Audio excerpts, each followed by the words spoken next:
Hello बच्चों, नमस्कार सभी को। फिर हम लोग अभी ऑसिलेशंस की ही बात कर रहे हैं और simple harmonic oscillations, simple harmonic motions, वहीं पर उसके इर्द गिर्द ही चर्चा हो रही है। तो इससे पहले हम लोगों ने जो पहले की वीडियोज़ आए हैं, ठीक पहले वो हम लोग कपल्ड स्प्रिंग्स के बारे में बात कर रहे थे। अभी जो हम बात करने जा रहे हैं वो डैम्प्ड हार्मोनिक ऑसिलेशंस या डैम्प्ड सिंपल हार्मोनिक मोशंस। अभी सिंपल हार्मोनिक बोल रहे हैं, मीन्स स्ट्रेट लाइन में हो रहा होगा, हार्मोनिक है, कहीं ना कहीं साइनसॉइडल मोशन हो रहा है, तो ये साइनसॉइडल वेरिएशन हो रहा है मोशन में, तो ये सब हमारे सामने फिर रहेगा। तो स्टार्ट करने से पहले फिर आपसे रिक्वेस्ट करते हैं कि अगर आप चैनल पर नए हैं तो आप चैनल को सब्सक्राइब जरूर कर लीजिए, बेल आइकन दबाइए, जिससे कि आगे आने वाली वीडियोस के नोटिफिकेशन आपको मिलते जाएं। वीडियोस को शेयर करिए अपने परिचितों तक, जो भी आपके जानने पहचानने वाले लोग हैं जिनको उसकी ज़रूरत है, उनके घर में ज़रूरत है, वहाँ तक पहुँचाइए ज़रूर। और साथ में आप पूरा वीडियो देखा करिए और अपने सुझाव भी भेजा करिए। तो चलते हैं हम लोग ऑसिलेशंस पर। फिर डैम्प की मीनिंग, डैम्पिंग की मीनिंग क्या होती है, आप इस वर्ड से हम समझते हैं, फेमिलियर होंगे। ये वर्ड बहुत कॉमनली यूज्ड वर्ड है। और डैम्प होने का मतलब क्या है, थोड़ा अपनी कंडीशंस से थोड़ा डाउन हो जाना, कमज़ोर पड़ जाना, वीक हो जाना, ये सब डैम्पिंग होती है। जैसा होना चाहिए उससे लो हो जाना, स्ट्रेंथ में या वीकनेस आ जाना, हम इसको डैम्पिंग कहते हैं। तो ऑसिलेशन में डैम्पिंग क्या है, ऑसिलेशंस वीक पड़ जाने का मतलब क्या है, क्या पीरियड बढ़ गया, फ्रीक्वेंसी कम हो गई, या क्या हुआ, एम्पलीट्यूड कम हो गया। तो बहुत सारा जो डायरेक्ट इम्पैक्ट डैम्पिंग का है वही यही कि एम्पलीट्यूड क्या होगा, कम हो जाता है। और आप देखते ही हैं, अगर किसी पेंडुलम को अगर आपने ऐसे मीन पोजीशन से हटा करके डिस्प्लेस करके छोड़ दिया, रिलीज़ कर दिया, तो क्या होगा, ऑसिलेट ज़रूर करता है, लेकिन थोड़ी देर बाद क्या होगा, धीरे धीरे वो उसके एम्पलीट्यूड कम होते होते फिर क्या हो जाएगा, धीरे धीरे वो रुक जाएगा। So this happens due to viscosity of air, viscous drag of air या viscous drag of surrounding medium। Thread है, स्ट्रिंग है, उसमें भी थोड़ी ट्विस्टिंग वगैरह है, उसकी वजह से भी थोड़ी एनर्जी का लॉस होता है। सो viscosity is dissipative force and any friction or any viscosity of surrounding medium it causes damping। तो एम्पलीट्यूड धीरे धीरे क्या होता है, टाइम के साथ डिक्रीज होते होते फिर क्या होता है, अल्टीमेटली ये क्या हो जाएंगे, डाई-एफ हो जाएंगे, ऑसिलेशंस क्या हो जाएंगे, धीरे धीरे कम हो जाएंगे। तो अल्टीमेटली क्या हो जाएगा, ऑसिलेशन धीरे धीरे डाई-एफ हो जाएंगे। इसी को हम कहते हैं डैम्पिंग। तो हम फ्री ऑसिलेशन जो भी पढ़े थे इससे पहले, जब हम लोग फ्री ऑसिलेशन की बात कर रहे थे, फ्री ऑसिलेशंस, तो वहाँ पर क्या था, क्या रिलेशन हम लोग देखे थे, फोर्स रिलेशन यही था ना कि F equals minus K x, के बी द स्प्रिंग कांस्टेंट, और स्प्रिंग कांस्टेंट जो भी सिस्टम है उसका इलास्टिक कांस्टेंट है, तो ये कांस्टेंट है, एक्स डिस्प्लेसमेंट है, और ये क्या है, रीस्टोरिंग फोर्स है। तो आप इसको ऐसे भी लिखते हैं कि F प्लस के एक्स,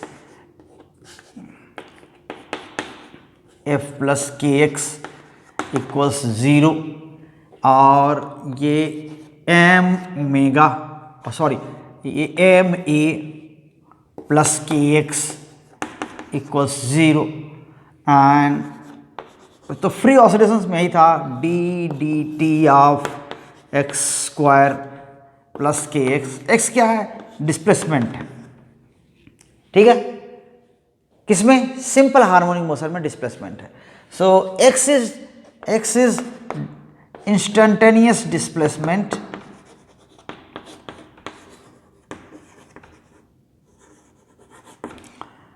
ओके, इन SHM। किसका है इंस्टेंटेनियस डिस्प्लेसमेंट, जो बॉडी सिंपल हार्मोनिक मोशन कर रही है उसका इंस्टेंटेनियस डिस्प्लेसमेंट है। तो x की अब है क्या, ये चीज़ कैसे लिखी थे हम लोग, x equals A cos omega T plus phi, ऐसा, या फाई 0 होने पर क्या था, ये ए कॉस ओमेगा टी, ये फ्री ऑसिलेशंस के लिए है। कोई डैम्पिंग नहीं हो रही है, कोई सराउंडिंग मीडियम की विस्कोसिटी का इफेक्ट नहीं है, तो ये फ्री ऑसिलेशन में ये डिस्प्लेसमेंट, और वही डिस्प्लेसमेंट यहाँ है। मीन्स इस इक्वेशन में जो ये इक्वेशन है फ्री ऑसिलेशन का, मान लेते हैं ये 1, इसमें इस इक्वेशन का सोल्यूशन ही है, यानी एक्स की वैल्यू, अगर इक्वेशन ही है, इसको होता है सेकेंड ऑर्डर डिफरेंशियल इक्वेशन, तो इस इक्वेशन में एक्स क्या है, डिस्प्लेसमेंट है ना, वही डिस्प्लेसमेंट यहाँ लिखा हुआ है। मीन्स अगर ये सेकेंड ऑर्डर डिफरेंशियल इक्वेशन है, ये तो यहीं से लाया गया है ना, ये इक्वेशन यहीं से लाया गया, तो इस इक्वेशन का सॉल्यूशन x इक्वल्स यही चीज है। तो हम कहते हैं कि कोई भी सेकेंड ऑर्डर डिफरेंशियल इक्वेशन है, उसका सॉल्यूशन इस फॉर्म का, या इस फॉर्म में कुछ थोड़ा ही कोफिशिएंट वगैरह या फैक्टर कोई आके अगल बगल क्या हो जाएगा, उसमें जुड़ जाएगा आकर के, लेकिन या मल्टीप्लाई हो जाएगा, जो भी होगा कोई फैक्टर आ जाएगा नया, लेकिन होगा इसी फॉर्म का, हमेशा इस फॉर्म का इक्वेशन होगा, इसका सॉल्यूशन x की वैल्यू यही होगी। अगर अब डैम्पिंग होती है तो क्या होता है, अब देखिए क्या है कि अगर ये मीन पोजीशन है यहाँ पर, तो डैम्पिंग होगी, तो यहाँ अगर ऊपर जा रहा है ये, अगर कोई ब्लॉक है, मान लेते हैं कि ये मीन पोजीशन है ऐसे, या यहाँ बना देते हैं हम, ये मीन पोजीशन बना देते हैं, और कोई स्प्रिंग यहाँ पर जुड़ा हुआ है ऐसे इस तरह से, ये क्या है, ये मीन पोजीशन, और ये स्प्रिंग है। स्प्रिंग फिलहाल क्या आ रही है, नीचे आ रही है, तो मीन पोजीशन यहाँ पर है, अगर मीन पोजीशन ये है, ठीक है, तो स्प्रिंग अभी नीचे आ रहा है, रीस्टोरिंग फोर्स किधर होगा, हमेशा स्प्रिंग मीन पोजीशन की ओर होता है, तो रीस्टोरिंग फोर्स कैसा होगा, यहाँ पर F फॉर रीस्टोरिंग फोर्स, और साथ में विस्कस फोर्स किधर होगा, वो तो मोशन के अपोजिट होता है, विस्कोसिटी हमेशा मोशन के अपोजिट होती है, सो VF विस्कस। अब क्या लिख सकते हैं, वेलोसिटी किधर है, अगर हम ऊपर की डायरेक्शन को पॉजिटिव और नीचे की डायरेक्शन को हम नेगेटिव लिखते हैं, तो क्या लिख सकते हैं, ये रीस्टोरिंग फोर्स है जो नीचे की ओर लग रहा होगा, विस्कस फोर्स ऊपर लग रहा होगा, वेलोसिटी किधर है, नीचे की ओर है, तो विस्कस फोर्स ऑलरेडी वेलोसिटी के अपोजिट है, अगर देखा जाए तो वेलोसिटी इधर है तो विस्कस फोर्स ऊपर लग रहा है, तो जो रिलेशन लिखते हैं रीस्टोरिंग फोर्स के लिए क्या रिलेशन लिखते हैं, तो डैम्पिंग क्या हो रही है पहले वही देख लेते हैं। सो डैम्पिंग, ओके, ये क्या है, decrease of amplitude, decrease of amplitude, decrease of amplitude of oscillator with time under the influence of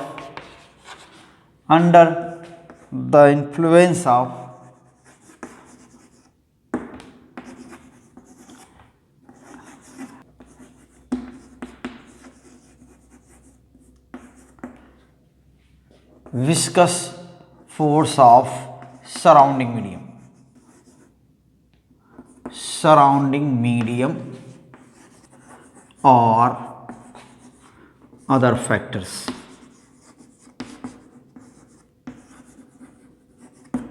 तो कुछ भी ऐसा फैक्टर होगा, वो यहाँ पर स्प्रिंग के अपने जो टर्न्स हैं उनमें भी प्रॉब्लम हो सकती है, उनकी वजह से भी ये आ सकता है, लेकिन एक चीज़ होगा कि अगर फ्री ऑसिलेशन हो रहा होता, ठीक है, तो इनके रिलेशन क्या होगा, सो विस्कस फोर्स हमेशा क्या होता है, अपोजिट होता है, बोल सकते हैं कि ये जो विस्कोसिटी का इफेक्ट होता है हमेशा क्या होगा, हमेशा इस नेचर के अपोजिट होगा, रीस्टोरिंग फोर्स के अपोजिट होगा, ये देखते हैं।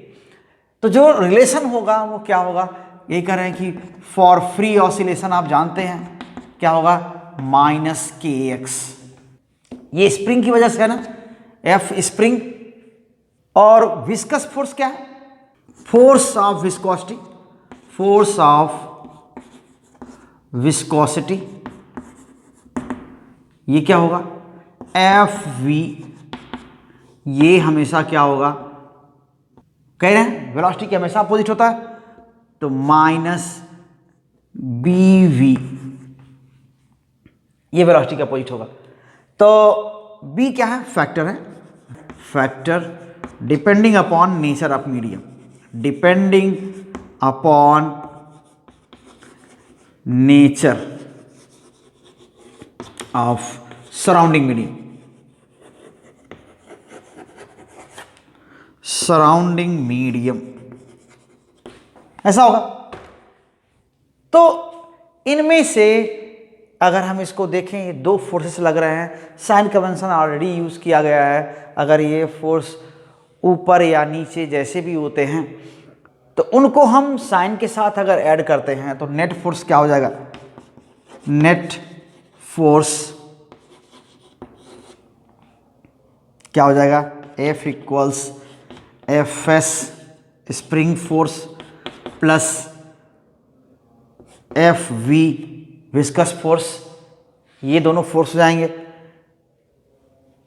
तो इनको हम क्या कर सकते हैं, अगर लिखें तो F equals minus K X, okay, and minus B V. ये विस्कोसिटी कांस्टेंट, ये बी में क्या होगा, विस्कोसिटी कांस्टेंट होगा, जो अदर फैक्टर्स होंगे अगर आप ध्यान से देखे होंगे, स्टोक्स लॉ में देखेंगे तो क्या लिखे थे, 6 पाई ईटा आर वी। ये क्या है, जो चीज़ मूव कर रहा है, अगर कोई राउंड ऑब्जेक्ट मीडियम में मूव कर रहा है तो उसका साइज है, यानी आर उसका रेडियस लिखा हुआ था, ईटा क्या है, कोफिशिएंट ऑफ विस्कोसिटी है, और पाई और 6 ये तो कांस्टेंट ही है। तो एक्चुअली क्या होता है, जो B है कहीं ना कहीं इस तरह की चीज़ है, ठीक है ना, तो इसको हम बी वी ऐसा लिखते हैं, यही विस्कस फोर्स है अकॉर्डिंग टू स्टोक्स लॉ। कोई राउंड ऑब्जेक्ट अगर चल रहा है मीडियम में, या कोई ऐसा ऑब्जेक्ट है, छोटा ऑब्जेक्ट है, बॉल है, किसी मीडियम में, विस्कस मीडियम में चल रहा है, तो इस तरह का रिलेशन उसमें होता है। तो यही चीज़ होगा, बस एक कांस्टेंट के रूप में दे दिया गया है यहाँ पर। तो फिर भी क्या लिख सकते हैं इसको आप, so this is relation, this is force relation for damped harmonic oscillation, okay, this is force law for damped harmonic, okay, motion, simple harmonic motion, okay, ऐसा हो। तो अभी क्या लिख सकते हैं, फिर वो आप इन्हीं से क्या हम लिख सकते हैं, F plus B V plus के एक्स इक्वल्स 0। ये क्या है, M into A plus B into V plus के एक्स इक्वल्स 0। ए को आप जानते हैं क्या लिखते हैं, this is second derivative of position और displacement, okay, and with respect to time, and velocity, this is first derivative of displacement with respect to time.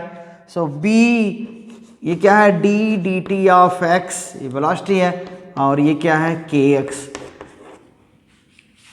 अब भी क्या है ये, अब भी ये रिलेशन, ये हम इक्वेशन 2 पहले लिखे ही थे, अब भी ये जो रिलेशन है वो उसी फॉर्म का है, क्या है, सेकेंड ऑर्डर डिफरेंशियल इक्वेशन अब भी है। तो ये हम इसको क्या लिख सकते हैं, कह सकते हैं इसका सॉल्यूशन किस फॉर्म का होगा। अभी हम लोग इससे पहले देख रहे थे ना, जो वहाँ पर लिखा हुआ था m d 2dt2 of x plus के एक्स इक्वल्स 0, ऐसा लिखे थे। तो इसमें ये क्या था, इसका सॉल्यूशन किस फॉर्म का था, यानी x की वैल्यू, सॉल्यूशन इसका ये नहीं हुआ, x की वैल्यू जो सॉल्यूशन है, इसका मतलब क्या है कि x इक्वल्स, तो आप जानते ही हैं ये क्या था, a cos omega T plus minus something, है ना, प्लस फाई, इस तरह का सॉल्यूशन था इसका। अब यहाँ पर क्या आ गया, ये भी तो सेकेंड ऑर्डर डिफरेंशियल इक्वेशन है, ये भी सेकेंड ऑर्डर डिफरेंशियल इक्वेशन है, ये भी सेकेंड ऑर्डर डिफरेंशियल इक्वेशन है। इसमें बस ये बीच वाला टर्म दिख रहा है, इसमें बीच वाला क्यों नहीं है? क्योंकि यहाँ डैम्पिंग नहीं है। डैम्पिंग न होने का मतलब क्या है? ये b की वैल्यू नेग्लेजिबल है, b क्या है? 0 जैसा है, तो ये नहीं है, ये टर्म हट गया, तो वापस ये इक्वेशन फ्री ऑसिलेशन का के इक्वेशन जैसा हो गया। तो ये भी क्या है? अब भी सेकेंड ऑर्डर डिफरेंशियल इक्वेशन है। स्टिल दिस इक्वेशन और ये क्या है? Equation of motion, equation of motion is second order differential equation, second order differential equation, okay, second order differential equation. तो डिफरेंशियल इक्वेशंस का अभी अगर 10+2 लेवल में देखा जाए तो यहाँ पर कोई उसके सॉल्यूशन के स्टेप्स और प्रोसेस आपको वही जानने की ज़रूरत पड़ती नहीं है, और काफ़ी थोड़ा रिगरस कैलकुलेशंस हैं, इसलिए उनको अवॉइड करते हैं। लेकिन है उसी फॉर्म का, आप जान रहे हैं, इसके बारे में तो आप वैसे भी जान रहे हैं, इन्हीं से निकला था। पहले ही हम लोग लिखे थे x equals a cos omega t v equals minus a, इसी को डिफ्रेंशिएट कर दिया तो क्या आ गया था? d dt ऑफ x, तो v आ गया था a omega sine omega t आया था, और फिर इसको एक बार और डिफ्रेंशिएट कर दिया d dt ऑफ v, ये क्या एक्सेलरेशन था, इसको और क्या लिख सकते थे? ये d dt d2 dt2 of x ये लिखते थे। तो ये चीज़ क्या आया था फिर? Minus a omega square sine cos omega t, यही आया था ना। तो a कॉस ओमेगा t वही चीज़ हो गया। तो इसी को लिख रहे थे हम लोग कि ये पूरा d2 dt2 ऑफ x है ना, इक्वल्स माइनस ओमेगा स्क्वायर, और ये क्या है? x, ये तो फिर है a cos ओमेगा t, फिर क्या होगा? फिर वही तो x आया, तो x आया, वही चीज़ है। इसी को मास से मल्टीप्लाई कर दिया था हम लोगों ने, इसको मास से मल्टीप्लाई कर दिया गया तो इस इक्वेशन आ गया md2 dt2 of x equals minus a omega square x, यही तो आता है। तो यही तो k है ना यहाँ पर, तो md2 dt2 of x equals minus kx, तो फिर वही आ गया। इसका कहने का मतलब क्या है? हम x की वैल्यू से ही इस इक्वेशन को इस फॉर्म में ले आए हैं, यानी इस इक्वेशन में जो x दिख रहा है वो इस फॉर्म का है। इसका मतलब क्या हुआ कि इस इक्वेशन का सॉल्यूशन इस फॉर्म का है, इसका मीनिंग यही हुआ ना। तो इसी इक्वेशन से तो सेकेंड ऑर्डर डिफरेंशियल इक्वेशन ले आया, तो इस फॉर्म में आया, तो इसीलिए बोलते हैं कि इस इक्वेशन का सॉल्यूशन ये है, यानी यहाँ पर x की वैल्यू क्या है? इस जैसी है। तो वही तो यहाँ क्या कह रहे हैं कि ये भी क्या है? वही तो है, बस यहाँ b 0 हो जाए तो यही इक्वेशन आ जाए, यानी विस्कोसिटी का इफेक्ट 0 हो जाए तो इक्वेशन फिर वही का यही आ जाएगा। तो ये है, तो भी सेकेंड ऑर्डर डिफरेंशियल इक्वेशन है। b के होने की वजह से b नॉन जीरो है, तब भी ये सेकेंड ऑर्डर डिफरेंशियल इक्वेशन है। इसलिए इस इक्वेशन का सॉल्यूशन भी इसी फॉर्म का होगा लगभग, ठीक है, थोड़ा फैक्टर लगाता है। तो जब डिफरेंशियल इक्वेशंस को सॉल्व किया जाता है, ओके, हायर मैथमेटिकल प्रोसेस से, तो क्या आता है? इट हैज सॉल्यूशन, किस तरह का सॉल्यूशन होता है? ऑफ द फॉर्म, तो यहाँ x की जो वैल्यू होगी वो कैसी होगी? x इक्वल्स a तो होगा e power minus B T upon 2m। ये यहाँ पर हम नहीं सॉल्व कर रहे हैं, ये ऑलरेडी रिजल्ट है, सॉल्व किया हुआ है। Cos omega dash T plus phi, omega dash थोड़ा अलग हो गया। तो ये जो फ्रीक्वेंसी, एंगुलर फ्रीक्वेंसी है, फ्री ऑसिलेशन की एंगुलर फ्रीक्वेंसी जो हम लोग लिख रहे थे, अभी ओमेगा इक्वल्स क्या लिख रहे थे, के बाई एम, रूट के बाई एम लिख रहे थे ना, ये फ्री ऑसिलेशन के लिए। लेकिन यहां पर ओमेगा डैश ठीक इसके इक्वल नहीं होता। ओके, और साथ में ये चीज क्या है, ये इसमें क्या है, एम्पलीट्यूड है। तो A E power minus B T upon two, this is amplitude of, क्या है ये, एम्पलीट्यूड ऑफ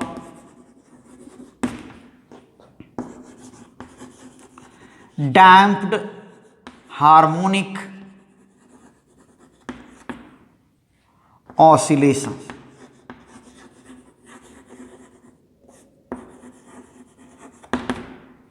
टाइम बढ़ता जाएगा तो ये नेगेटिव पावर बढ़ता जाएगा, तो एम्पलीट्यूड क्या होगा, कम होता जाएगा। तो ये टाइम के साथ डिक्रीज होता है। तो क्या कहेंगे, अगर टाइम के साथ एम्पलीट्यूड डिक्रीज हो रहा है तो अपना पाथ रिपीट नहीं करता है ना, तो इसको बोलते हैं कि एग्जैक्टली पीरियोडिक नहीं है। This implies that amplitude decreases with time, decreases with time. ये एम्पलीट्यूड समय के साथ क्या होता है, डिक्रीज होता है। तो इसीलिए जो डैम्प हार्मोनिक ऑसिलेशन है। Okay, so this oscillation is called, this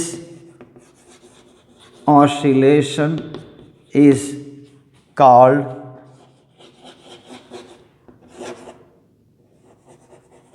damped harmonic oscillations.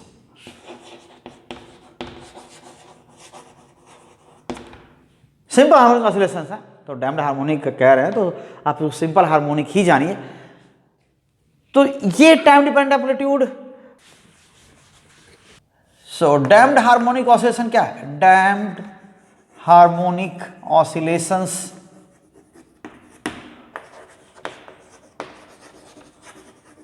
ये एकदम से पीरियोडिक नहीं है, क्योंकि जब टाइम पीरियड ये पाथ इसका बदल रहा है या एम्पलीट्यूड कम हो रहा है तो कंप्लीटली पीरियोडिक तो नहीं है। Okay, oscillations are not strictly periodic,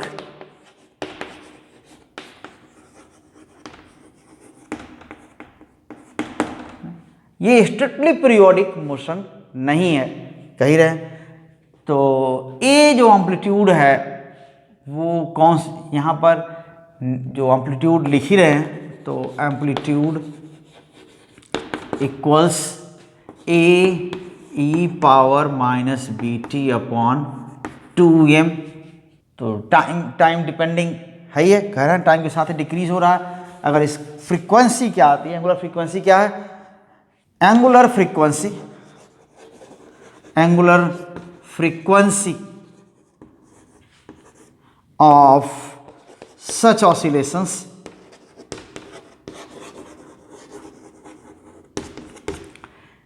ये कितनी आती है, ओमेगा डैश, थोड़ा सा अलग होता है, कितना होगा, K by M minus B square upon 4m square, ये एक फैक्टर आता है। सो फ्री ऑसिलेशन की फ्रीक्वेंसी से कम होता है, इसकी कम होती है फ्रीक्वेंसी। सो ओमेगा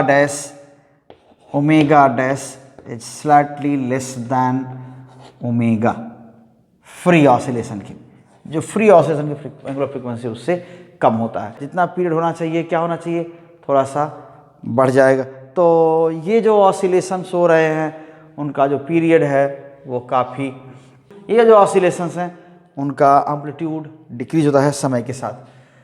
सो अगर ये टाइम और यहाँ पर एम्पलीट्यूड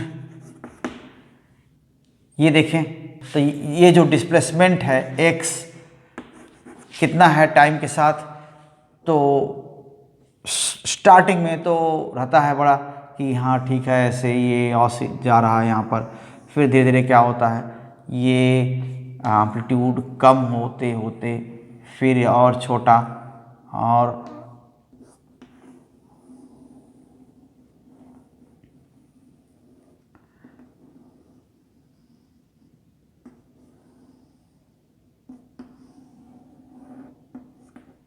ऐसे। तो ये एम्पलीट्यूड देखिए क्या हो जाएगा, यहाँ पर ये एम्पलीट्यूड ऐसे कम होता जा रहा है इस तरह से टाइम के साथ। तो ये टाइम एक्सिस है, इस तरह का मोशन। और टोटल एनर्जी क्या होती है, एनर्जी भी डिक्रीज होती है फिर। So finally oscillations die up when total energy is dissipated। तो ये सारी एनर्जी खत्म हो जाती है इनकी, डिसिपेट हो जाती है। डिसिपेट हो जाती है, खत्म होने का क्या मतलब है, डिसिपेट हो जाती है। और उससे पहले जो हम लोग एनर्जी इन एसएच हम पढ़े थे कि सिंपल हार्मोनिक मोशन में एनर्जी क्या इन्वॉल्व होती है। टोटल एनर्जी आप यहाँ पर ई टोटल लिखे थे ना, हाफ के ए स्क्वायर, ऐसा था। तो यहाँ पर ये टाइम डिपेंडेंट है, सो फ्री टाइम इंडिपेंडेंट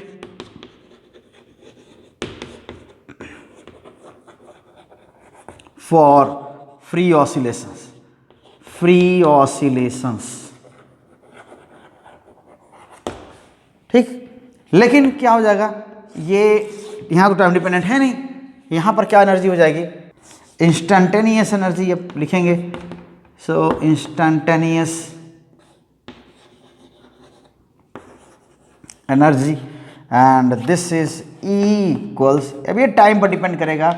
तो हाफ के स्क्वायर लिख रहे हैं ना, इसकी जगह हाफ के ए स्क्वायर कितना हो जाएगा, ये दिख रहा है ना यहाँ पर, A into E power minus B T by 2m, और साथ में